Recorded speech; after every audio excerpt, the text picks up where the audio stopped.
I've been living on the fringes of society for over 30 years. And I've been aware of the matrix that exists and the indoctrination that world population has been subjected to since I was, almost 7 years old.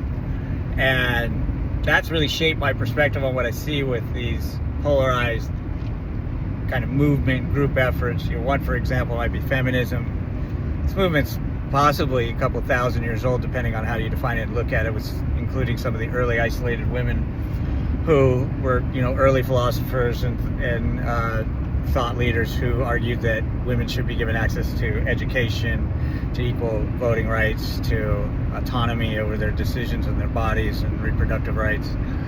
And I still see an undercurrent of belief system that they're fighting against men. And this reminds me of what I've seen when I served the time that I served in jails and prison systems, of the immediate segregation you're confronted with in the racial structures and racism that exists in there. And it is clearly supporting the guard system and the hierarchy in there of maintaining control. It's so hypocritical, this idea that our society is anti-racism, anti-misogyny, or misandry, or anything that divides. Anything that divides is a tool that the power structures utilize to keep us in line. And so anytime you're arguing that your movement is against one component that are at the same socioeconomic level as yourself, you're still stuck in the matrix. You're still lost. And I see this a lot. Women want to argue that men are the problem. Men want to argue that women are the problem. And I kind of see a lot of individuals within the feminism movement as being stuck in what I call their too short era. When I had my first really nasty breakup and had my heart broken and stuff, I started listening to Too Short hip hop, right? And bitches ain't shit but hoes and tricks, all that kind of stuff, right? And at the time, that really felt satisfying. And I felt like, yeah, women are the problem. And I had more experiences that seemed to support that women were the problem, until I understood later that the real problem was the foundational structures that were set up to create a power dynamic that was benefiting only a very, few amount of people at the very top. And so many of you are just completely oblivious to what's going on and the origins. And when I bring it up and I explain the history of our indigenous past and what it meant to be a hunter and gatherer, you've been so programmed indoctrinating to thinking that those were primitive, ignorant, stupid people who were not any better than animals. And the funny thing about the animal thing is that animals are so far more sophisticated than we give them credit for. And in fact, it seems that our prefrontal cortex, we have this big thinking brain, has become not a benefit to us, but a negative. It allowed us to thrive and create the structures and the amazing abundance that we were able to create in this technology, but we're going to kill ourselves with it now. We're going to completely wipe ourselves off the planet Earth here, and we're going to bring a bunch of species with us. And in our arrogance, we're going to keep saying how superior we are to everything else, and it's unbelievable. And so all of that is really the foundation for where these people are stuck in their movements and their polarized viewpoints of what the real issue is. If you're a person who is dealing with racial ideologies and problems there, and you're looking at the issue of racism is about money. It's only stupid people who think that it's about superiority of genetics, or that it's really about some sort of idea that one group of Homo sapiens is superior in some way to another. That thinking only supports the hierarchical structures of economics, and it was used to justify and dehumanize people to enslave them. And we do the same thing to animals, because we enslave animals, slaughter them, treat them, horrifically, and own them in ways that is only possible if you believe that they're to you that they are less than, that they are not as valuable, not as aware, not as conscious, not as smart. We don't even really understand what intelligence is at this point, and we think we do. So every time you're stuck pointing the finger at someone across from you saying they're the problem, unless they are really at that high level of leadership and dominance that is really running this world, you are falling victim to an illusion. That person may very well have viewpoints that are counterproductive to liberty, freedom, egalitarian society, and anything that's positive for our evolution as a species. That could be very well true. But that's like blaming the computer for having, bad software, or, a virus or a Trojan horse on it. The computer's not at fault. Systems that are running the computer are the problem, and who's operating those systems. And we humans are absolutely identical to computers within our logical frameworks, not the rest of us. You talk about our spirituality, you talk about our esoteric sides of ourselves, the emotional components of our being. We are not like computers at all. But the way that we structure our world around us and make decisions about our logical approach, in a lot of cases terrible logic, by the way, extremely faulty logic, but that's what a broken program looks like when you have bad software. But that is how we construct and approach our world, and we make determinations about the way our relationships will unfold and what we're doing. I see a lot of immaturity. When I spent time in jail, I experienced that whole shock of seeing racism within those structures, and that segregation and racial structuring.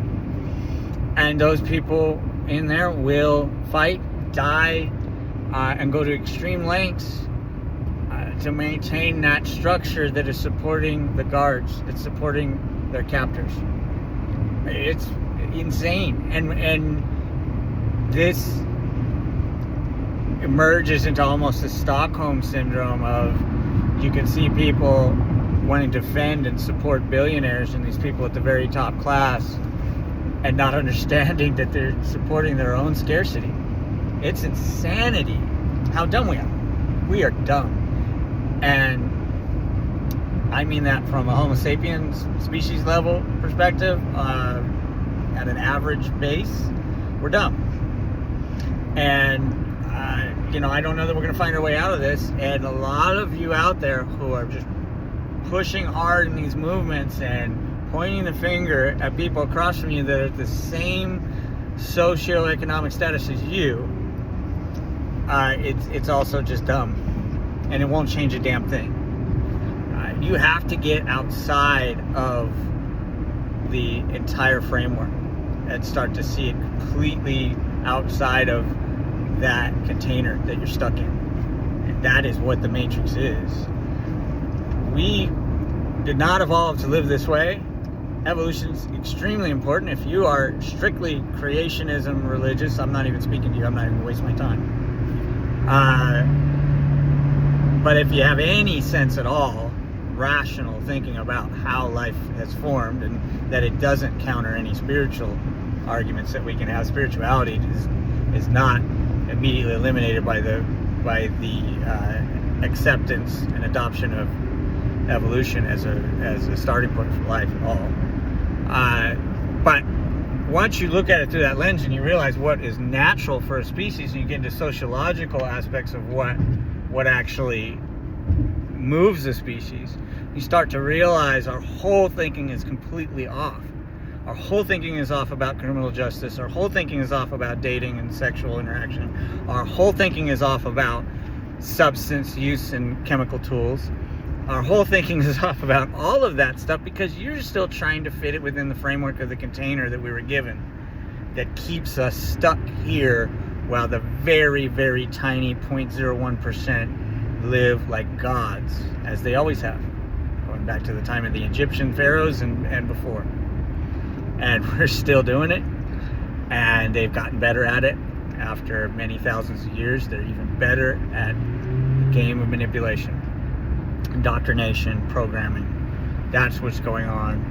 And a hint for you is anytime you are stuck in a polarized ideology that creates this duality vision of one side of the coin as the problem, you've lost. You've gotten lost in the matrix. You have not seen what's actually happening. You haven't been able to make it behind the curtain to really see that it's always been about one thing, and that's always been top down.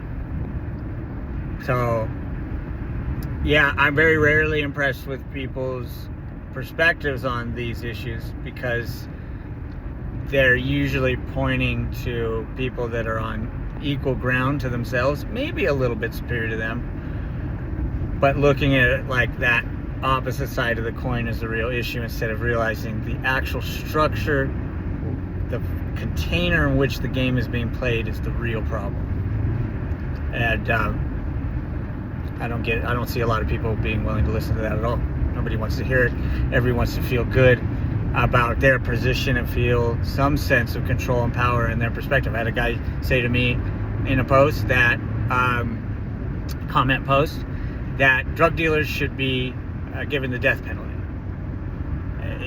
That's been done plenty of times. It has never even come close to stopping drug trafficking, nor has it done anything for addiction. And in fact, in many cases, it's made it so much worse.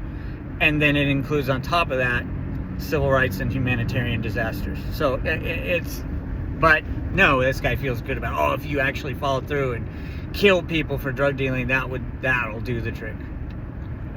That's all emotion. That isn't anything built on real logic and historical data and sociological understanding. It had nothing to it.